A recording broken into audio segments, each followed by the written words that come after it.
pessoal, meu nome é Fernanda, sou professora de Filosofia do Colégio Estela Maris e estou aqui para comentar a prova do vestibular deste ano de 2014 para 2015 da Universidade Federal do Paraná. A Universidade Federal do Paraná escolheu 3 autores, um deles, já conhecido de sua prova, Aristóteles, com a obra Ética Nicômaco. Porém, esse ano a universidade trouxe o livro 2 da Ética Nicômaco, complementou a obra. Ano passado caiu somente o primeiro livro.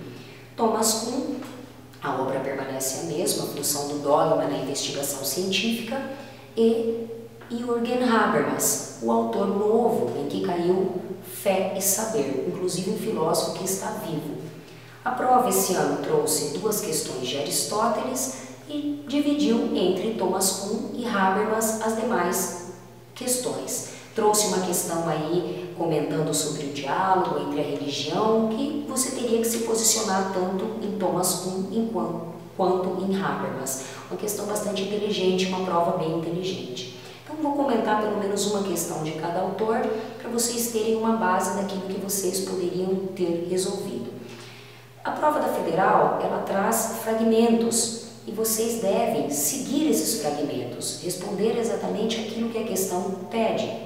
A primeira questão em Aristóteles vislumbra o livro 2 da obra. Já era esperado, como a Federal já é o 3º ano consecutivo que ela trabalha Aristóteles, esse ano ela complementa com o livro 2, provavelmente iria cair algo.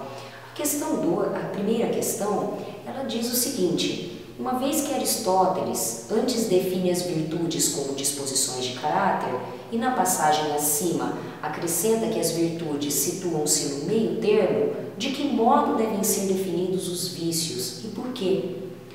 Pessoal, a partir da definição de virtude, que é um meio termo, uma disposição de caráter que consiste numa mediania, você vai definir o vício como sendo a falta da virtude. Lembrando que os vícios são por excesso ou por falta.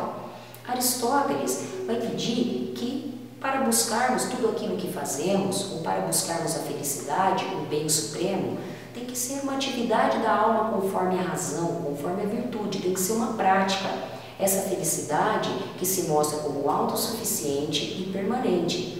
Então, aqui, para o Aristóteles, a virtude é uma disposição de caráter, relacionada com a escolha e consistente em uma mediania. É um meio termo entre 2 vícios, um por excesso e outro por falta, pois enquanto os vícios ou vão muito longe ou ficam aquém do que é conveniente, no tocante às ações e paixões, a virtude encontra e escolhe o meio termo.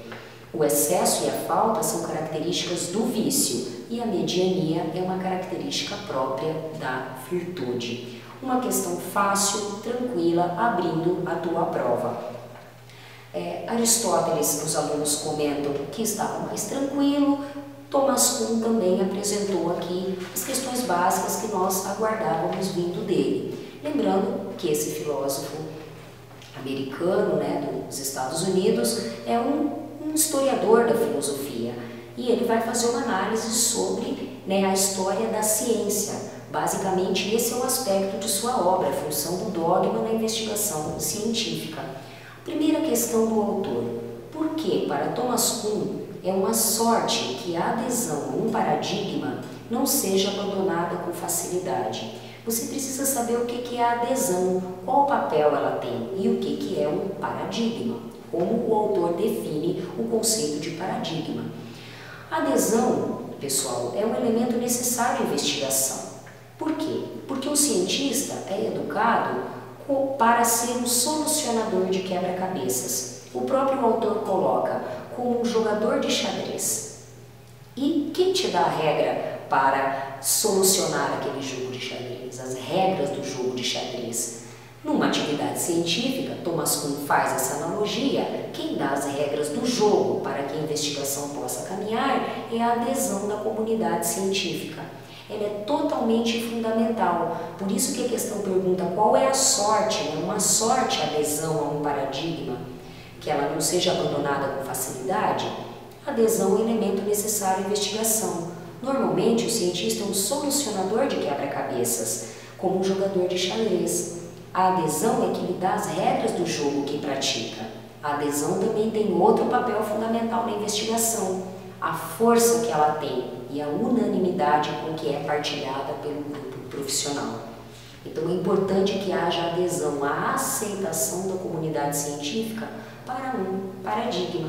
Tanto que a outra questão de Thomas Kuhn, colocado dois paradigmas, geocentrismo e heliocentrismo, aqui o modelo geocêntrico de Ptolomeu e heliocêntrico de Copérnico no século XVI. Era preciso articular essas concepções e dizer que a partir delas você tem um desenvolvimento de uma ciência madura ou normal.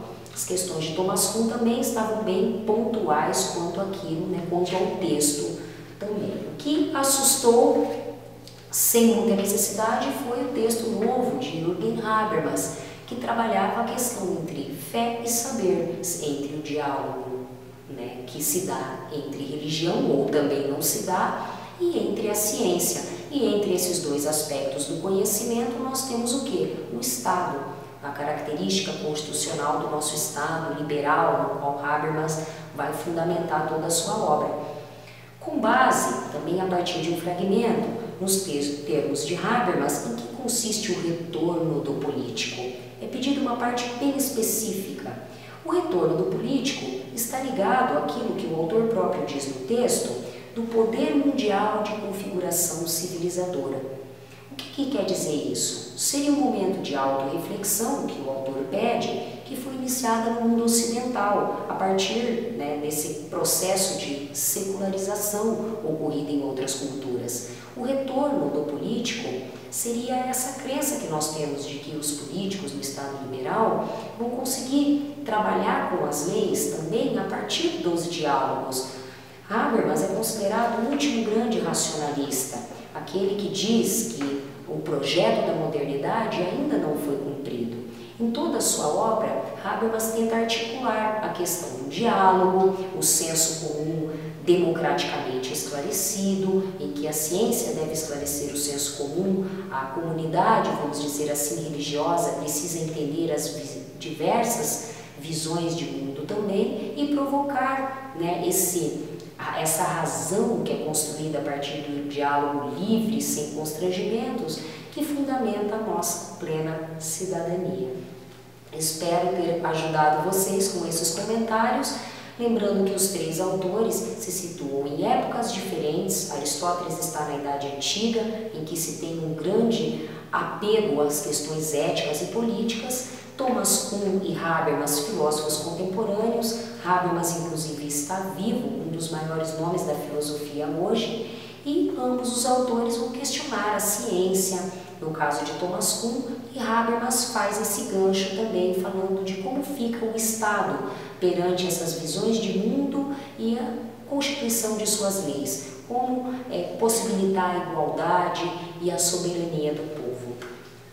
Até mais, espero ter ajudado.